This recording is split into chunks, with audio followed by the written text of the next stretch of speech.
स्वागत है दोस्तों। पिछले वीडियो में हमने सीरियल किलर चार्ल्स सोबराज की थाईलैंड पुलिस के द्वारा रिहा किए जाने तक की स्टोरी को जाना था। अब इस वीडियो में हम जानेंगे उसकी बाकी की स्टोरी। तो शुरू करते हैं पार्ट 2।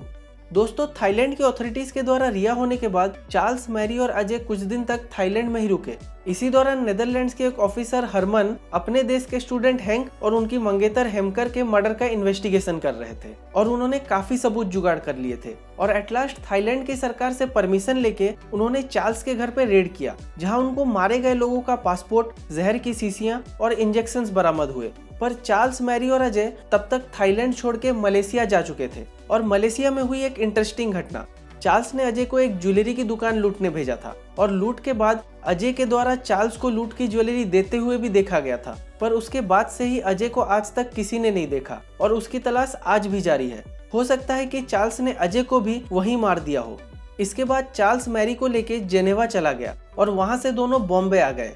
बॉम्बे में उसने 2 विदेशी लड़कियां बारबरा और एलन को अपने साथ शामिल करके एक छोटा सा गैंग बनाया और उन्होंने मिलकर फ्रांस के एक लड़के सोलोमन की लूटने के इरादे से हत्या कर दी। उन्होंने उसे बेहोश करने के लिए हल्का सा जहर दिया था, पर जहर का डोज ज्यादा होने की वजह से उसकी मौत हो गई।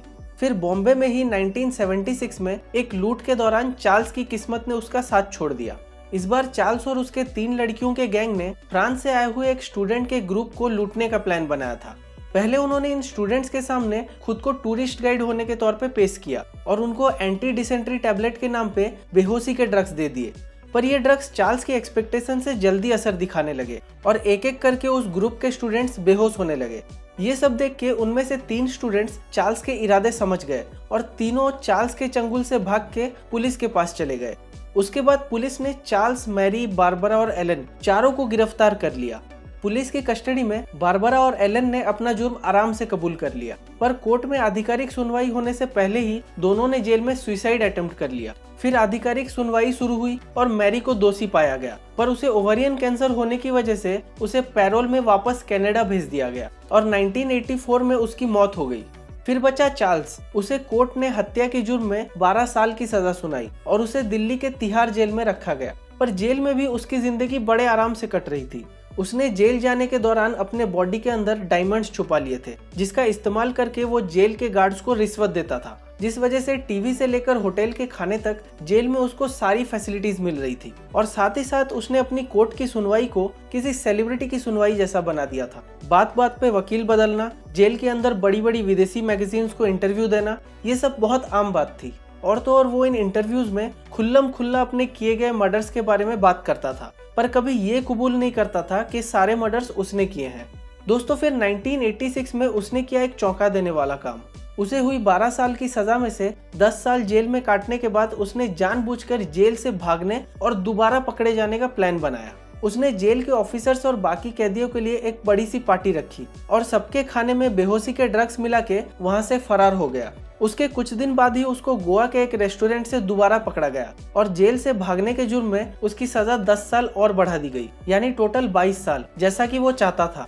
उसके ऐसा करने का कारण ये था कि थाईलैंड में भी उसके खिलाफ एक अरेस्ट वारंट निकला हुआ था और थाईलैंड के रूल के हिसाब से एक अरेस्ट वारंट 20 साल तक वैलिड होता है। इस वजह से इंडिया में 12 साल की सजा काटने के बाद इंडिया उसको थाईलैंड को सौंप देता और थाईलैंड में इतने सारे मर्डर्स करने के जुर्म में उसको फांसी की सजा होना तय था। पर जेल से भाग के पकड़े जाने से इंडिया में उसको 22 साल की सजा हुई, जिस वजह से थाईलैंड वाला 20 साल का वारंट एक्सपायर हो गया और 1997 में वो एक आजाद आदमी के तौर पे जेल से निकला और फ्रांस के पेरिस को वापस चला गया। दोस्तों, पेरिस में उसका स्टेटस एक सेलिब्रिटी जैसा बन गया था। वो इंटरव्यूज और फोटोग्राफ्स के लिए मोटी रकम चार्ज करने लगा और उसकी जिंदगी पर बेस्ड एक मूवी के लिए उसने भारतीय रुपयों के हिसाब से 10.5 करोड़ रुपए चार्ज किए थे और इसी शोहरत ने उसे ओवर कॉन्फिडेंट बना दिया और साल 2003 में उसने कर दी एक बड़ी गलती। वो फ्रांस से नेपाल चला आया, जहाँ की पुलिस अब भी उसे लॉरेंट और कॉनी के मर्डर्स के सिलसिले में ढूंढ रही थी। उसको नेपाल पुलिस ने गिरफ्तार किया और नेपाल के एक डिस्ट्रिक्ट कोर्ट ने उसे दोषी पाया और उसे उम्र कैद की सजा सुनाई।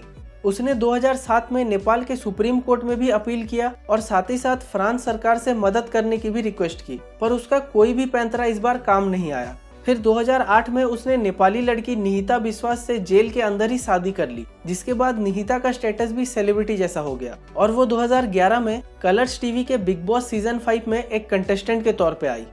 चार्ल्स सोबराज की अभी की स्थिति यह है कि वो अब भी नेपाल के जेल में है और उसकी तबीयत दिन बर दिन खराब होती जा रही है और इस वजह से उसके ऊपर कई सारे ऑपरेशंस और ओपन हार्ट सर्जरीज किए जा चुके हैं और आगे और भी ओपन हार्ट सर्जरीज कराने का शेड्यूल है।